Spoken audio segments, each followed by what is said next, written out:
Tunaungana na Masau Bwile ambaye wengi tunamjua kutokea pale JKT Tanzania, lakini leo pia yupo na jambo la kitaifa. Leo anakuja hapa kama afisa habari wa SHMISEMITA.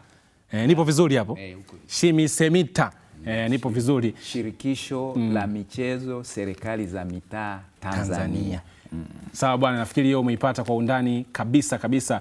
Masau, karibu sana. Asante sana. Naamini Watanzania kila wakikuona huwa wanajua watasikia habari njema na nzuri, lakini pia nyuso zao zitapata tabasamu. Hakika.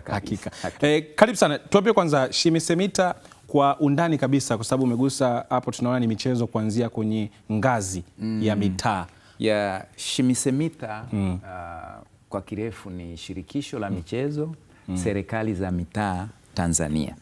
Sasa tunapozungumzia serikali za mitaa, maana yake ni halmashauri za wilaya, manispaa, majiji, yote hayo yako serikali za mitaa na wako chini ya wizara ya TAMISEMI. Kwa hiyo kwa wale ambao walikuwa wajui kwamba SHMISEMITA ni nini, basi ni mashindano haya ambayo yanashirikisha watumishi tu wa idara zote kutoka hizo halmashauri zilizozitaja. Halmashauri zote Tanzania nzima ziko 184. Kwa hiyo mashindano haya yanajumuisha watumishi wote wa umma Tanzania nzima kutoka kwenye halmashauri za wilaya, manispaa na majiji. Wale ambao ni waajiriwa tu wanaofanya kazi. Na kule mamluki hawawezi kupenya. Hawawezi kupenya kwa sababu ya uhakiki unaofanyika. Unatakiwa uwe na kitambulisho kwenye usajili, alafu kuna mfumo unaitwa ESS ambao kwa kweli ukiingizwa tu pale jina lako linaonekana na kila kitu. Kwa hiyo ukijaribu kugusa pale unapata shida. SHMISEMITA mwaka huu tunafanya mkoa wa Mbeya na tunatarajia kuanza tarehe 15 mpaka tarehe 29 ya mwezi wa 8. Na uzinduzi utafanyika tarehe 22 ya mwezi wa 8 na mgeni rasmi atakuwa Waziri Mkuu Mheshimiwa Mwigulu Nchemba. Na kwa nini imefanyika uzinduzi tarehe 22 na si tarehe 15, siku ambayo mashindano yanaanza? Ni ratiba za waheshimiwa hawa, ujue zinakuwa mambo ni mengi, kwa hiyo unapopata nafasi pale, anapopata nafasi basi anafanya na majukumu mengine. Kwa hiyo tutayazindua tarehe 22 ya mwezi wa 8, wakati yanaanza tarehe 15, alafu tutayafunga tarehe 29. Na atakayeyafunga ni Mheshimiwa Paul Makonda, Waziri wa Habari, Utamaduni, Sanaa na Michezo. Lakini siku moja kabla ya kufunga kutakuwa na zawadi. Waziri wa TAMISEMI ambayo ndo mwenye eneo lake, waziri wa TAMISEMI yeye atatoa zawadi kwa baadhi ya washindi, isipokuwa tu wale washindi wa mchezo, yani mshindi namba 1. Yeye huyo ndiye atakayetoa zawadi za washindi wa kwanza, wa pili na zawadi nyingine. Mshindi wa kwanza kwa kila mchezo, zawadi yake ataipata siku ya kufunga na itatolewa na Waziri wa Habari, Utamaduni na Michezo. Waziri wa TAMISEMI Mheshimiwa Riziki Shemdoe yeye ni tarehe 28 kwa hizi zawadi nyingine. Lakini mashindano haya yamekuwa na msisimko mkubwa sana. Yamekuwa na mvuto. Mwaka jana tulikuwa Tanga ilizizima. Kwanza ushiriki wa wanamichezo. Mikoa, halmashauri ziko 184 Tanzania nzima. Kama nilivyosema, mwaka jana zilishiriki halmashauri 152 na watu walikuwa wengi. Chukulia halmashauri 152 kwa uchache. Halmashauri inayoleta watu wachache hawapungui 50. Kwa hiyo wengine wanakuja 100. Sasa chukulia 184 mara 100, huo mkoa utazizima kiasi gani? Kwa hiyo tutakuwa na michezo mbalimbali ambayo tunashindania. Michezo hiyo ni pamoja na soka kwa wanaume, netiboli kwa wanawake, tuna volleyball, tuna handball, tuna basketball. Tuna fani za ndani nikimaanisha kwaya, ngoma, mziki wa kizazi kipya, kuna vitu kama hivyo, fani za ndani. Lakini pia tuna michezo ya jadi, tunazungumzia karata, bao. Huko kote kuna majaji ambao watakuwa kuna majaji tena waliosomea, wataalamu sio wa hivi hivi. Alafu kuna kamati za kama kuna mtu hajaridhika pengine eneo fulani, kuna kamati zinazofanya rufaa, kamati ya rufaa, kuna kamati ya juu zaidi kama hiyo pia ukuridhika. Kwa ni mashindano ambayo kwa hakika yana kila namna ya kuwafanya watumishi hawa halmashauri hizi zishiriki. Kama nilivyosema, mwaka jana katika halmashauri 184 zilishiriki halmashauri 152. Kwa hiyo kuna halmashauri hapa kama 30 hazikushiriki. Sasa kwa nini hazikushiriki? Nadhani ni wakati muafaka sasa hivi wakurugenzi wale ambao halmashauri zao hazikushiriki waone tija ya kushiriki, na wakumbuke anayezindua ni waziri mkuu wa nchi, alafu zawadi ndio bosi wa TAMISEMI, yuko juu kabisa, alafu anakuja kutoa zawadi waziri wa TAMISEMI, alafu baadaye anakuja waziri wa habari, alafu inakuweje halmashauri ishiriki? Kwa hiyo tuombe na tuhamasishe halmashauri zote, wakurugenzi, na ninaamini kwamba hapa wananitazama sababu walijua nakuja hapa.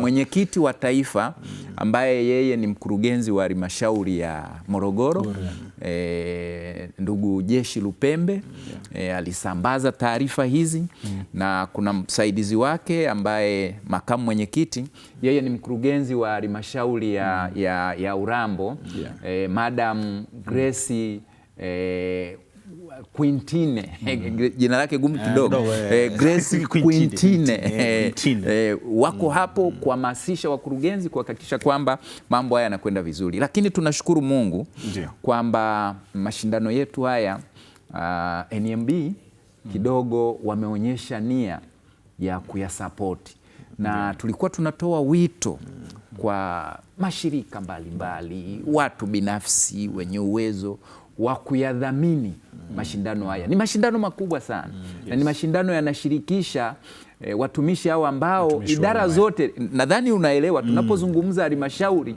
kuna idara zote, sijui afya, sijui nini. Ukigusa tu TAMISEMI umegusa nchi nzima. Kwa hiyo sasa taasisi hizi taasisi waone namna ya kuyagusa, kuyashika haya mashindano ili yaendelee kuwa katika tija, katika kuhamasisha kwamba watumishi wanashiriki, na tunapokuwa tunakutana pamoja, maana yake kwamba tunadumisha mshikamano, ushirikiano, amani, upendo, lakini pia shughuli za kiuchumi pale Mbeya utachangamka, watu watauza vyakula kwenye mahoteli, watu watalala. Kwa hiyo vitu kama hivi vitafanyika. Kwa hiyo ni mashindano makubwa ambayo kwa kweli tunahitaji makampuni, mashirika na watu mbalimbali waweze kutushika mkono, na katibu wa SHIMISEMITA taifa ambaye yeye ni afisa michezo wa pale Mafinga, ndugu Kapela, yeye yupo kumonita na kukoordinate kuhakikisha kwamba kila kitu kinaenda vizuri, na kama kuna dhamini akijitokeza basi tunampa ushirikiano ili kuhakikisha kwamba mashindano haya yanafanikiwa. Inawezekana pia watu labda wakawa wanajiuliza, vipi Masau Bwile, mbona yeye ndio msemaji wa SHIMISEMITA naye pia ni TAMISEMI? Kabisa. Masau ni mwalimu by professional. Kwa hiyo shule zote ile nayo ni TAMISEMI.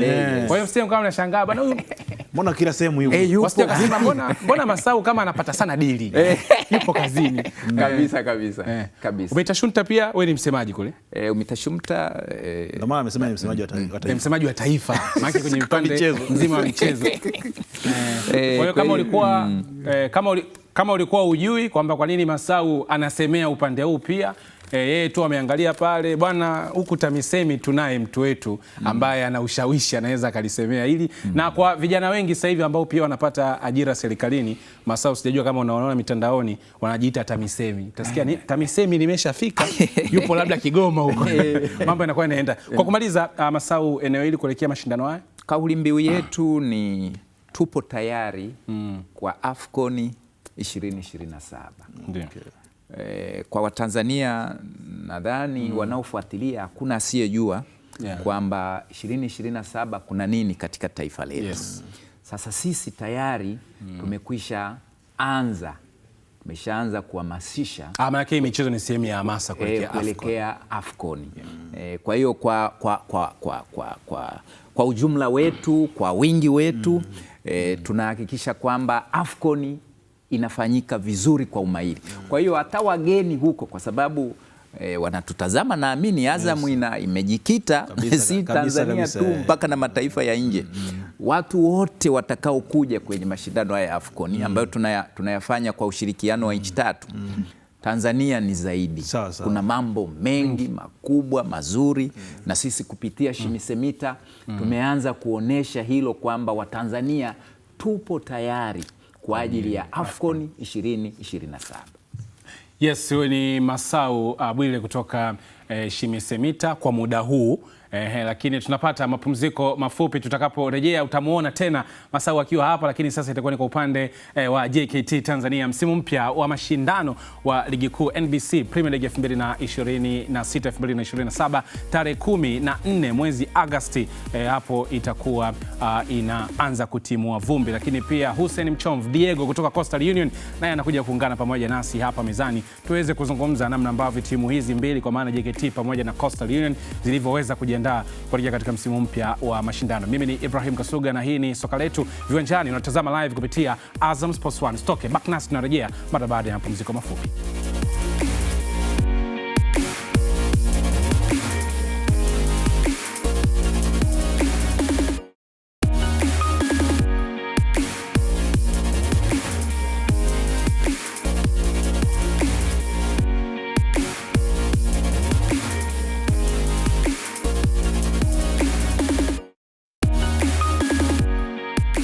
Yes, hii ni Viwanjani. Bado tunaendelea kuzungumza kutoka hapa nyumbani Tanzania. Bado tukiwa katika saa letu la kwanza katika dakika 120 ambazo tunazo siku hii ya leo za kushare pamoja na wewe yale mengi zaidi ya kimichezo.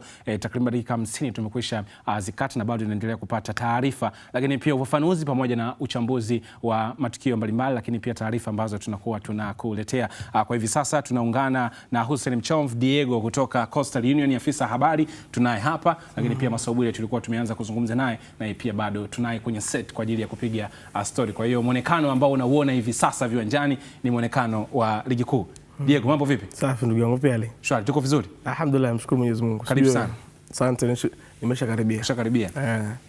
Juzi niliona mlikuwa mna kikao cha wanachama, kwa mkutano mkutano mkuu wa wanachama. Vipi nyinyi, nimeona mlikuwa mnazungumza masuala ya budget, mnatembea na bilioni ngapi kwa ajili ya maandalizi ya msimu mpya? Wanachama wanasemaje wa Coastal?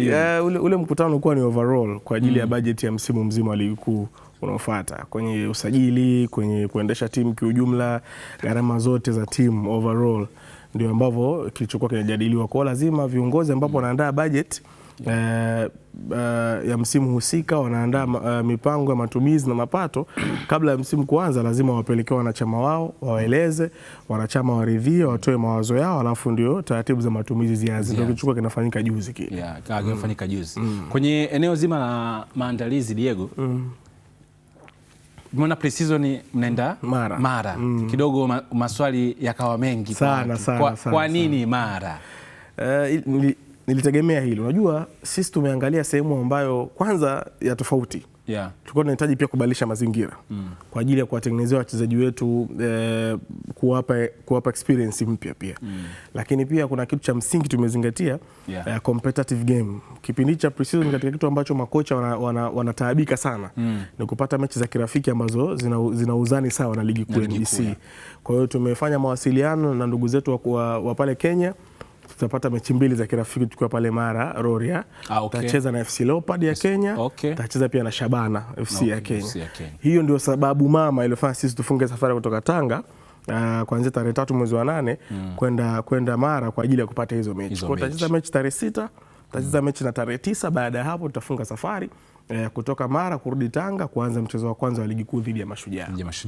Naamini kwa mdau anatazama atakuwa mpata sababu ya kwa nini mnaenda Mara, kwa sababu kuna moja ya sehemu nilikuwepo na kidogo nikawa naona watu wana question, bwana hawa mabwana vipi inakuwaje wanaenda Mara, kuna nini? Kwa sababu kubwa ni na maandalizi ya timu kwa ujumla. Tayari mpo kambini? Of course. Siku chache tulizoona tumeona thank you Saba. Maandalizi ya timu kwa ujumla yakoje? Timu tayari imeripoti kambini jana. Timu imeripoti kambini na mazoezi yameanza rasmi jana. Lakini kambi tumeanzia Tanga. Kwa tutakaa Tanga kama wiki moja hivi, tukimalizia huu mwezi wa 7 uishe. Tutakuwa tunafanya mazoezi pale pale nyumbani Tanga. Baada hapo sasa ndo tutafunga safari ya kutoka Tanga kwenda Mara kwa ajili ya kumalizia hii pre-season. Kiujumla kinachoendelea kwa sasa hivi ni maandalizi ya timu tu, ndugu yangu. Tunajipanga ili msimu unaokuja tufanye vizuri zaidi ya msimu uliopita. Katika kitu ambacho kimetuumiza sana msimu uliopita kaka, ni kuangusha zile pointi za mapema mwanzoni mwa msimu. Sijui umeelewa? Sasa inapelekea ligi ikiwa inatamatika huku kuna upinzani mkubwa. Ukishinda mechi moja unasogea juu, mtu akishinda mechi moja anapita mpaka nafasi ya 7. Kwa hiyo hicho kitu kimefanya sisi tujipange mapema na msimu unaokuja 26-27 tukusanye mapema hizi alama za mwanzo ili tuwe comfortable ligi ikiwa inaenda kwenye mzunguko wa pili.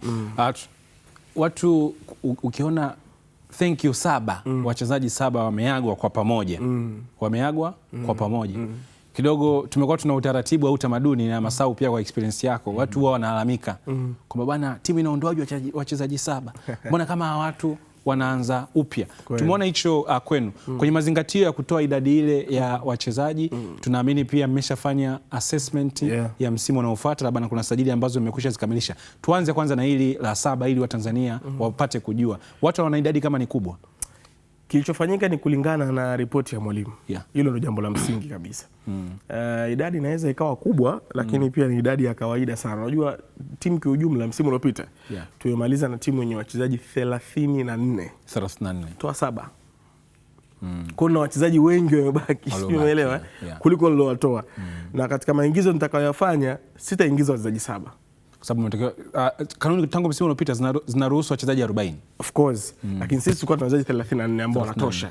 Kwa hiyo mmetoa 7 mbaki 27. 27 kwa mfano tuseme tumesajili 7.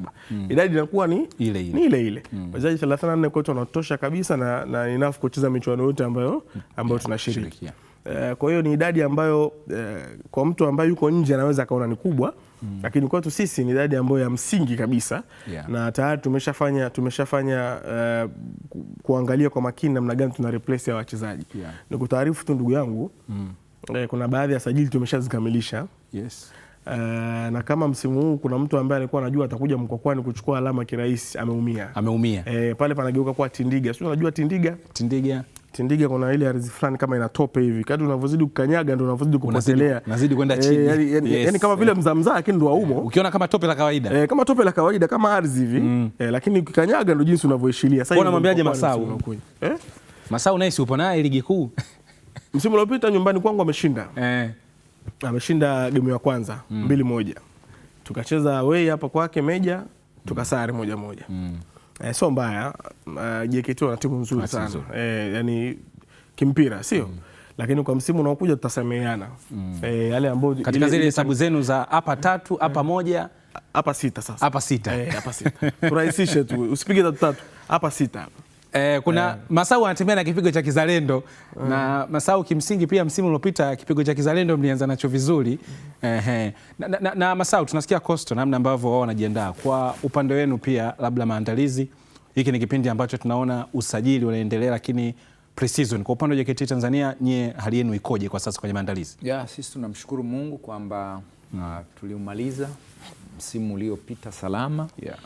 Pamoja na kwamba hatukuyafikia malengo yetu, lakini si haba, Mwenyezi Mungu pale atakapokuwa amekubali, kwa sababu ndio dhamira yetu na tutanii, basi tutayafikia. Kama mwaka jana tulikosa kuyafikia, tumetazama ni wapi kupitia benchi la ufundi linaloongozwa na kijana Mtanzania mahiri sana mwenye uwezo na ubora wa kufundisha soka Ahmad Ally, kwamba tulipungua wapi mpaka ikashindikana kufikia malengo yetu, na sasa tufanyeje ili tuweze kuyafikia. Kwa hiyo hilo ndilo kubwa na malengo ni kumaliza sisi tuna malengo mawili. Mojawapo kati ya hilo lifanye kazi. Lengo la kwanza kabisa ni kuwa mabingwa wa soka Tanzania, ambapo mara kadhaa watu wamekuwa ukitoa kauli hiyo ni kama watu wanakucheka Masau. Sio kama wapo huko, mwingine ameshika kichwa kabisa, Mungu wangu anashangaa Masau anachangamsha genge au yuko serious kwamba ni muujiza wale jamaa wasiwe mabingwa waje wawe JKT Tanzania. Sasa sisi tumedhamiria. Nadhani kama unafuatilia ligi za nje hapa Afrika tu Morocco pale wale waliozoeleka Raja na Wydad hapa katikati kidogo umeona wamewekwa pembeni. Hata Misri hapa katikati Pyramids. Nenda hata Afrika Kusini wale waliozoeleka wale sio. Sasa tunahitaji na Tanzania iwe hivyo. Sasa nani wa kufanya hivyo? Inawezekana wenzetu hawa rafiki yangu hapa na wengine wao wanacheza ligi kuu ya NBC Tanzania bara wasishuke daraja. Lakini sisi huko tulishapita, huko tumetoka. Sisi tuna focus kuwa mabingwa wa soka la Tanzania. Kwa hiyo Masau, unataka kusema kwamba kwa mdau au Mtanzania anatazama hivi sasa viwanjani ni kwamba JKT kwa sasa ni timu ya kucheza ligi kuu. Hamna swala la kupambana kutoshuka. Yaani nyinyi ni wa ligi kuu na mnautafuta ubingwa. Sisi huko tulishatoka. Yaani kucheza kutokushuka daraja sisi huko hatuko. Na ndio sababu unaona tumeumia sana. Tumemaliza nafasi ya 6. Tumeumia sana kwa sababu halikuwa kusudio letu. Haikuwa target. Haikuwa target. Target yetu ya kwanza ilikuwa ni ubingwa. Si kwamba tunaongea kufurahisha genge, kufurahisha watu. Hapana. Ndio dhamira iliyoko moyoni mwetu. Lakini ndilo tunalo lipambania. Masau, kuna utofauti ambao kuna muda unaonekana unafurahisha genge kwa sababu watu wakiangalia budget za hawa wengine ambao ndio wanapewa kipaumbele, kwa maana Simba, Yanga, Azam, aina ya wachezaji, mabenchi ya ufundi, timu zinavyoendeshwa, kwa maana kwamba kwenye logistics unaona wanavyozungumza, walisi pressure iliyopo ya kutaka vikubwa. Kuna watu wanaona Masau, kwa hii pressure ya Simba na Yanga na hata nguvu ya Azam, JKT hatuwaoni kimazingira. La kwanza Watanzania wana changamoto moja. Hawaamini vya kwao. Nikizungumzia aina ya wachezaji. Nadhani si tu viongozi wa klabu hizo na Watanzania wote kwa ujumla. Na hata wanahabari. Nadhani tunaamini, mimi pia mwanahabari. Tunaamini kwamba ili timu yako iwe bora, ili uweze kufanya vizuri, lazima uwe na wachezaji kutoka mataifa ya nje. Na ndio sababu unaona hizo timu zimesheheni wachezaji wengi kutoka mataifa ya nje. Lakini sisi falsafa yetu ni kuwatumia wachezaji wazawa.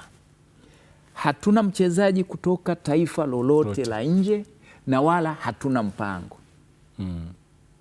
Leo hapa wamlete Messi, sijui wamlete nani, waseme bwana huyu tunamleta kwenu kwa mkopo. Tutasema hana nafasi. Ni falsafa ya klabu kwamba kwa sababu ni taasisi ya jeshi, manake ni uzalendo pamoja na hilo. Lakini tunataka tuonyeshe hadhi na heshima ya mchezaji Mtanzania kwamba anaweza. Kwa sababu itafika wakati ligi yetu sasa iwe na wachezaji wa mataifa ya nje tu. Sasa ule utaifa utakosa umaana. Walau ziwepo timu ambazo zitaonesha mfano. Na mfano wenyewe huo mfano wa kweli kweli. Masau, mnaweza mkawa mfano mbaya, kwa maana ya kwamba falsafa ya JKT Tanzania ni kutumia wachezaji wazawa, ndio maana kuna hatua hii hamfiki. Sasa angalia ushindani uliopo. Nadhani hata wao hao waliokusanya wachezaji wengi kutoka mataifa ya nje, hao mnaowapigia upatu wa kuwa mabingwa wakipokezana kila msimu, waulize wanapokutana na JKT Tanzania, fuatilia tu kimya kimya. Tunaona kwa sio fuatilia tu kimya kimya. Kwa hiyo ndio ushindani huo tunaotaka tuoneshe kwamba Watanzania wapo, wanaweza na wana uwezo mkubwa. Tukiwatumia sisi, taifa letu lina watu zaidi ya milioni 65. Hebu angalia kwenye kombe la dunia hapa tulikuwa na nchi kama Cape Verde, yes. Hata milioni 1 hawafiki. Lakini angalia walivyosumbua Spain, wamekuwa mabingwa. Hebu fuatilia walivyocheza na Cape Verde, ilikuwa vipi? Eka, lakini ni taifa lenye watu. Sasa sisi milioni 65 tunashindwaje kupata wachezaji wenye uwezo ambao wakisimama uwanjani kila mmoja anasema hakika. Na mataifa ya nje huko, timu kutoka mataifa ya nje wahamasike kuja kutafuta wachezaji Tanzania, waende kutumika katika mataifa yao. Na tuachane na lile la sisi kwenda tu kuchukua. Unajua, unapopeleka timu kwenye mataifa ya nje, una wachezaji wa Tanzania watupu. Wale wanauliza, mchezaji anatokea taifa gani? Tanzania. Lakini wewe umeenda na wachezaji kutoka mataifa mengine, watasema yeye anatoka wapi? Anatoka Ivory Coast. Watafika Tanzania saa ngapi? Ni Masau Bwile kutoka JKT Tanzania akiwa anazungumza kuhusiana na timu yao. Umesikia hapa malengo, naamini kama umemsikiliza vizuri itakuwa mpaka falsafa ya klabu kwenye sera ya wachezaji utakuwa umeiona kwamba wao wanaamini zaidi kwa upande wa wachezaji wazao. Masau, harakati za usajili zikoje, lakini pia kambi yenu ya maandalizi kwa maana ya pre-season tuwategemee kuona hapa kwa sababu nyinyi mikoa yote tunasema mnaweza mkaenda. Kambi itakuwa wapi ya maandalizi? Mwaka jana tulikuwa Arusha na tulikwenda si mara moja. Kipindi kile cha mapumziko mafupi pia tulipeleka timu kule Arusha. Msimu huu nadhani unaona ratiba ile kama imebadilika hivi. Kipindi kile ambacho tumezoea ligi kuanza, msimu huu kidogo imerudi nyuma. Kama umelifuatilia hilo. Na sisi mechi yetu ya kwanza tunacheza tarehe 16 ya mwezi wa 8. Sasa ukitazama kutoka hapa mpaka kufika tarehe 16 si mbali, ni wastani wa wiki 3 wiki 3 tu hivi. Sasa tukaona tutulie vijana wetu wapate mafunzo ya kina, eneo lao la nyumbani na uwanja wao watakaotumia, ili kuhakikisha kwamba tunakwenda sawasawa. Lakini kwenye swala la usajili sisi huwa tuna taratibu zetu, hatupayuki kwenye maandiko matakatifu. Biblia wanasema usipayuke kama watu wa mataifa. Yani usimame kwenye msimamo na kwenye haki ya kweli. Ukisema neno leo libaki hilo na kesho. Sio leo umesema, kesho ukiulizwa unasema ulimi uliterezaje kwenye hilo wakati umetoa. Kwa hiyo sisi huwa tuna siku maalum ambayo tutawaita hivi wanahabari, tutazungumza kwamba nini tumekifanya katika usajili, aidha tumewaingiza hawa kutoka wapi katika nafasi zipi, na akina nani ambao tulikuwa nao kama wapo msimu uliopita, lakini kwa msimu huu hatutakuwa nao. Sisi kidogo tunakwenda katika utaratibu huu, na tunashukuru kwamba maelekezo ambayo yapo, unajua hii ni timu ya jeshi, kwa hiyo kuanzia kwa mkuu wa majeshi Jenerali Mkunda, njoo kwa mwenye timu mwenyewe, kwa maana ya mkuu wa jeshi la kujenga taifa, nikimaanisha Meja Jenerali Rajabu Mabele, ambaye anasaidiwa kwa karibu na msaidizi wake ambaye yeye ni mkuu wa utawala pale makao makuu ya JKT, Brigedia Jenerali Hasani Mabena. Wao kwa kweli ni watu ambao wako serious na timu na wanahitaji timu ifanye vizuri. Wana facilitate kila kitu. Na ndiko huko nilikuwa ninakuja kusema bajeti zao unavyoziona, haujaingia pale JKT ukajua kwamba hawa watu wakoje, wanaishije, miundombinu yao ikoje. Ukitufuatilia sisi utaona hata hao nao wasifia pengine wanaweza wakarudi nyuma kwa namna ambavyo tumejipanga na namna ambavyo tulivyo na kile tunachotazamia kuwa nacho kwa baadaye. Malengo ya msimu? Malengo ya msimu ni yale mawili. La kwanza ubingwa, ndilo la kwanza na hatutani. Naomba Watanzania waelewe hivyo, hatutani. La pili, kama tumefeli hapo, kwa sababu tuna timu 16 zote zinapambana kuwa mabingwa, japo wenzetu kama wapo wanaopambana tu wasishuke daraja, lakini wapo ambao wanapambana ili wawe mabingwa. Hilo ni la kwanza. La pili, tumefeli hapo, tuwe miongoni mwa timu 4 ambazo zinapata uwakilishi katika mashindano ya CAF. Diego, najua mipango imekwisha kuanza, ratiba imetoka. Najua kama benchi la ufundi limeona watakuwa wameassess kwa JKT kama ni 6, kwa Azam ni ngapi, kwa Azam ni ngapi. Hizo hesabu tunajua zinapigwa kama ambavyo tumesema JKT safari watakuachia zote 6. Kwa namna mpaka hivi sasa mmeshaweka mipango, kwa sababu mlikuwa mna mkutano mkuu wa wanachama, mmezungumza mengi. Kuna mipango yote ambayo mmejiwekea target ya msimu mpya unaenda kuanza? Msimu uliopita target yetu ilikuwa ni kumaliza kwa nafasi 4 za juu ama 5. Kwa sababu niwakumbushe, msimu juzi tulimaliza nafasi 4 tukaenda kimataifa kwenye kombe la shirikisho, isivyo bahati tukatolewa na Bravos. Msimu uliopita kwa tamani kulifanya hilo tena. Wakati ambapo unapanga yako na Mungu anapanga ya kwake, likashindikana la kwetu. Tukashukuru kwa kile ambacho tumemaliza nafasi ya 8. Kwa msimu huu target yetu kubwa ni kumaliza kuanzia nafasi 4 za juu au nafasi 5.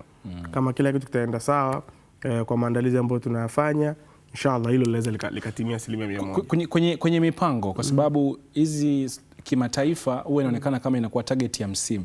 Hapa kuna mpango wowote wa mbele wa muda mrefu ambao mmeweka, kwa sababu ikitokea timu ikifuzu kwenda kimataifa ni kama inaonekana Coastal kaenda tu kuandika rekodi, alishiriki akadu, kwa sababu tumeona kwa miaka ya hivi karibuni, nafikiri ukitoa wale wa regular ambao tumekuwa tunawaona, Singida ambao amekuwa anabadilika majina, na Mungu kidogo alipambana akafika hatua ya makundi, lakini wengine KMC, Neo Coastal, tunaona kipindi biashara alienda. Ni kama mmekuwa mnaenda tu kwamba bwana wanacheza wanarudi, kuna muda unasikia bana mambo ya budget kushindana kule daraja ni kubwa. Kuna mpango pia muda mrefu kutokana na target ambayo mmeiweka kwamba in case ikatokea kweli mkapata nafasi mkaenda kule, kuna mpango ambao umewekwa ikitokea mkifuzu kwenda kimataifa? Jambo la kwanza ni kupata hiyo nafasi kwanza. Unaweza kuweka mpango wa muda mrefu, lakini nafasi hapa pia ikawa ngumu kuipata. Tukiri tu ligi ni ngumu. Ushindani ni mkubwa. Hicho ambacho wewe unakitaka, kuna wenzako 15 wanataka hicho. Kwa hiyo sio rahisi kukipata. Kwa hiyo tupate kwanza hichi, alafu baadaye ndo tuwaze hayo malengo ya mbali, sababu tukifanikiwa kupata hichi tuna room ya kujiandaa. Lakini Diego, napaswa kuwa na mpango wa muda mfupi na muda mrefu. Sahihi kabisa. Huu mpango ninaokuambia hapo pia ni wa muda mrefu, sio muda mfupi. Kumaliza nafasi 4 za juu huwezi kufumba na kufumbua kesho kwa pale. Angalia ushindano uliokuwepo pale. Angalia namna ambavyo watu wamewekeza kwenye usajili, kuchukua quality players na kila kitu. Tunataka hili kwanza. Tukifanikiwa hili tutaangalia mbele huko zaidi na zaidi. Yes, hili swali nitatamani tujibu labda kwa wote, pande zote mbili. Najua Masau, ratiba ya jana umeiona, imetangazwa. Najua pia Diego utakuwa umeiona. Sahihi. Kwenye wastani wa michezo 5 ya kwanza kwa kiwango kikubwa inachezwa kwenye wastani wa siku 15 mpaka 18. Ambapo ikipigwa hesabu hapo inaonekana kila baada ya siku 3 kutakuwa kuna mechi inachezwa. Yaani wastani wa kama siku 2 hivi za mapumziko, jinsi ambavyo ratiba ilivyo. Kwenu Coastal, ratiba mmeipokeaje na mmejipangaje kwa hii michezo 5 ya kwanza ambayo inaonekana itakuwa ina mkimbizano kweli kweli? Yani kwa roho kunjufu kabisa. Sisi tumepokea ratiba very positive na tunaweza kuendana nayo na kasi ambayo inahitajika na namna ambavyo ratiba ilivyojibana. Sisi tunaanza tarehe 15 na Mashujaa nyumbani Tanga. Baada ya hapo tutasafiri kwenda kuwafuata Young Africans hapa Dar es Salaam. Alafu tunarudi Tanga tunacheza na TRA, tunarudi tena Dar es Salaam na Simba, tunarudi Tanga tunacheza na Police, tunaenda Moshi na Police Tanzania. Ndio michezo yetu 5 ya mwanzo hii.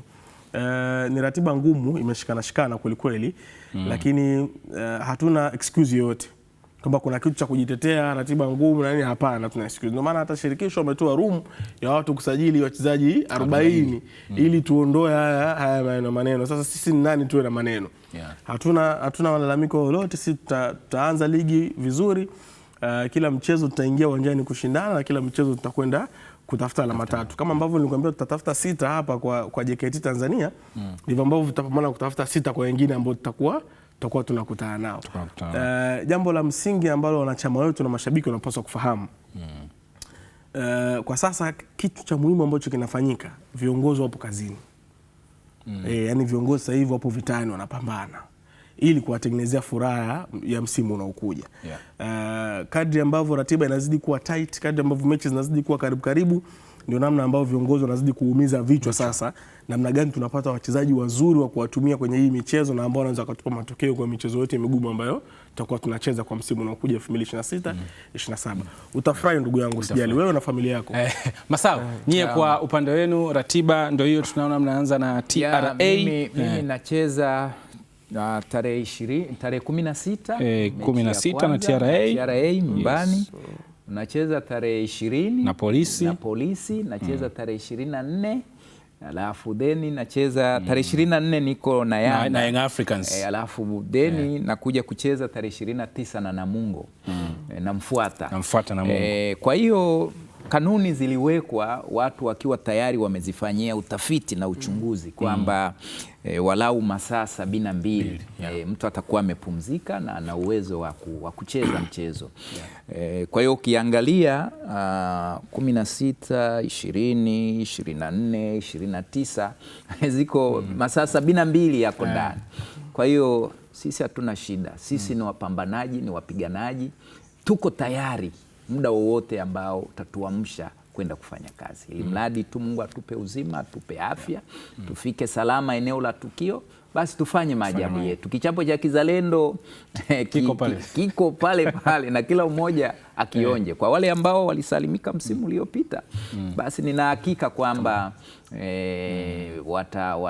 watakionja msimu huu. Na wale ambao walikumbana nacho akina Kosti hawa wajipange tu, kwa sababu hao tayari tunajua tunawajua wakoje. Basi tutajichapia namna tunavyotaka. Ndio uzalendo. Umegundua kama simu za kaka zimepungua za Masao? Umegundua kama zimepungua. Sasa hivi anazo 3. Anazo 3 kwenda tabaki moja. Unasikia hizi simu tukitoka pale nje nitamuonesha simu nimeziacha kwenye gari. Hizi ni 3, kuna nyingine. Lakini cha ajabu sana tumia moja. Kuna nyingine zote ziko hewani hizi. Yaani tangu tumefika simu inayotumika hapa ni moja. Inategemea kuna jambo gani kwa wakati gani.